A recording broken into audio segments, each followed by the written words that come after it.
In 1967, Louis Armstrong recorded What a Wonderful World, and in the decades since it became a beloved pop standard.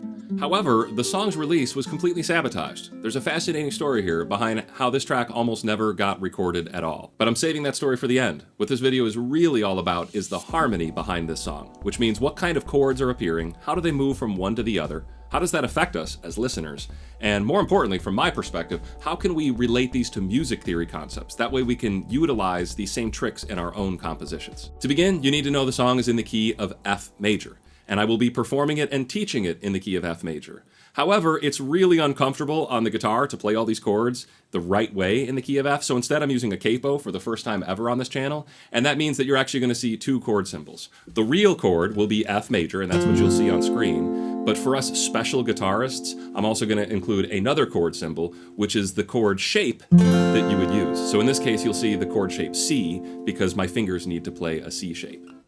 To make things simple, I've just posted the chord charts in both keys. So if you go to my website, you can find the version that's in C major, and you can find a version that's in F major. And I've also posted a guitar tab version just for my Patreon members. Now, since this song is in the key of F, it's a very good idea to expect these chords. These are the diatonic triads in the key of F, the chords that naturally appear using just the notes of the F scale. So I'll just write them up top here. To begin, let's look at the chord progression that introduces this song. It simply moves from the 1 chord to the 2 chord. That means F major to G minor, back and forth. Here's an F major, and then here's a G minor. Except the G minor still has F on the bass, and what that does is it makes a floatier, softer chord change. Do you hear that? Here's me moving from F major to G minor over F. And that's got a very soft, relaxing feel to it, as opposed to moving from the real 1 to the full 2, right? You feel that bass movement jumping us? That creates some displacement there that's not bad, but it's certainly not as sedative or relaxing as the first version. Now, that little intro chord progression only shows up once. You won't see it again. What happens next is maybe some of the 8 greatest chords you could ever string together. This is the verse chord progression. It begins with these 4 chords. We have F major, which is our tonic. Then we have A minor, which is our 3. We have B flat major 7 as the 4, and then back to the 3 chord. Now, really quick, you might be thinking, wait, B flat major 7, that's not in my approved list of chords. Well, it actually is. Every one of these triads can easily be turned into 7th chords, as I explained in my video. And that's not really anything fancy. It just means you're adding another note in the scale. So to just update this chart, I want you to expect these chords instead. These are the kind of chords you would expect more in a jazz song, which the song has a lot of jazz influences in it. So we have the 1, F major, 3, 4, 3. Here's our 2 chord, G minor, and it's not played with a weird bass note, it's just a regular G minor. Here's our tonic, F. Now we have an out-of-key chord, A7. A7 is going to pull our ear very strongly to this chord, the 6th chord of D minor. So D minor is in the scale, right? And what pulled us there? This chord A7 pulled us there. That's because if you looked at the key of D minor, you'd recognize, oh, A7 is just the dominant chord of D minor. So when you do that, when you pull a dominant chord out of key like that, we call it a secondary dominant chord, and that's explained in my video on the topic. But it works as just a wonderful appearance. This is probably the most popular non-diatonic chord you'll see. We would call it the 5 of 6, the dominant chord of the 6th chord, and you can just suspect it's always lurking around the corner in major key compositions because it pulls us to that 6th chord so strongly. Next, we have another non-diatonic chord. This one comes out of the middle of nowhere. We just played D minor, and we have this mystical, just brilliant D flat major chord right there, which I am in love with. This is the flat 6 major chord. It's not in key. And you might ask yourself, where does it come from? I like to just think of it as being a simple borrowed chord. When you're in the key of F major, and we are, you should also expect chords from the key of F minor. It's just a really popular thing to happen. These are all the chords of F minor. And all of these, you should suspect that they are going to show up in your F major compositions because they provide such mood and such drama. In this case, the flat 6 major specifically just always has this brilliantly dreamy, euphoric kind of mystery to it. So I know that if I'm wanting to kind of add some mystery or some intrigue, one of the first borrowed chords that I approach is this flat 6 major. To me, it's like the centerpiece chord in this entire verse progression. And once we play that D flat major, we're going to close things off with a very simple classic 2-5-1. which is just G minor, C, and then back to F. 2-5-1 is the most common chord progression in jazz, and here we're just hearing it in its basic form to help us repeat things. I want to point out something that is hiding right under our noses, something that I never realized until I started working on this song, and I cannot believe it's just been hiding from me this entire time.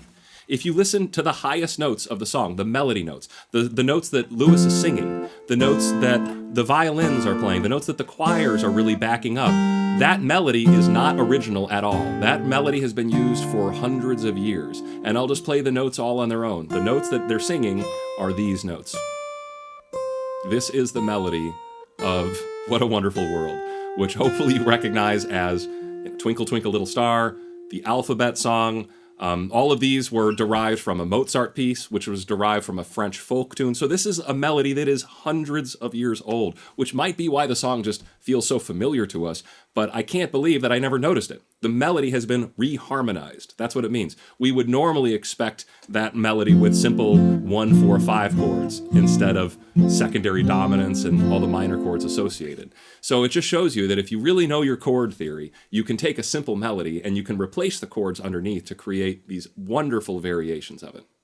Now it's time to repeat the verse, but they don't just plop us into another verse. They're going to give us this little transitional bit of chords. Once again, a chord movement that only shows up once. And this chord progression is just beautiful. We have our F major tonic chord. Then we augment that tonic chord, which is a popular trick. We take the fifth of our F chord, which is C, and now we raise it to become C sharp. And we have F augmented, which on its own is very dissonant, right? It's got some real uncomfortable tendencies to it. But that motion of C to C sharp really makes our ear want to hear the next note. It makes us want to hear a D note. And we can fulfill that expectation by giving us a G minor chord, which is 2, and then that can lead us to 5, which can then lead us to 1. So it's just a fun way to approach a 2-5-1. We want to do 2-5-1. And what we're going to do first is we're going to play our tonic, augment the tonic, that'll take us to 2, and that can take me to 5, which can then take me back to 1. This is just one way to use augmented chords. I discuss many other options in my book, The Chord Progression Codex, and also in my video just on this topic. I highly recommend you check out both of those if you're interested in that sound. And one other note here, that F augmented is actually inverted. So we play an F augmented and we put an A on the bass. And that way it makes a little bit more of an interesting bass movement as we move to the 2 and the 5. So after that, we repeat our entire verse progression. We've got our 3, 4, 3, 2, 1. Here's the 5 of 6 and the 6. We have the flat 6 major borrowed again. And then our 2-5-1. And this time, we're going to once again return to our tonic, but we don't need to augment it anymore. We don't need to create that tension. We don't need to bring the energy level up. We kind of want to soften things out in preparation for the bridge. And to do that, all they play is the tonic, F major, and then B flat major over F, and then staying there, and then back to 1. So that's just like a simple 1 to 4, and then 4 to 1. And the bass note stays static the whole time. So that 4 chord is in second inversion. And it's just a wonderful change. Once again, listen to what it sounds like if I decide to actually change the bass notes. Here it is me actually moving the bass note, right? How much more energy that has? What if we don't want energy? What if we want to keep things chilled out? Then inverting your chords and having a droned pedal tone on the bass, excellent idea. That brings us to the bridge of the song, which is a very simple chord progression of 5 to 1. 5 to 1. That just means C to F, C to F over and over again. Except, once again, we're going to have a consistent bass tone. Here's C, and then here's F over C. And you can answer it for yourself. What does that do to things? How does that sound in comparison to a real 5 to 1? Let's listen. Here's me really changing. So that to me is just once again bolder. By keeping the bass note consistent, we kind of just made things a little bit more sedating, you know? So 5 to 1, 5 to 1, that's how our bridge starts. The next part of the bridge just moves from 6 to 5, 6 to 5. So that means D minor to C, D minor to C. But D minor to C sounds like this. What they opt for, once again, is some inversions. So we have D minor, then we have C that's been inverted to have E on the bass, then we have D minor that's been inverted to have F on the bass, then finally just a regular C.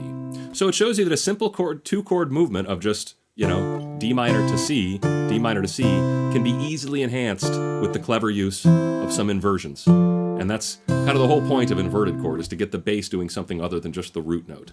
Now we go back to D minor, and then we introduce this wonderful chord, F sharp diminished 7th, which takes us to G minor, which takes us to the 5. So where does F sharp diminished 7th come from? It's very simple. We're going to call this a secondary leading tone chord.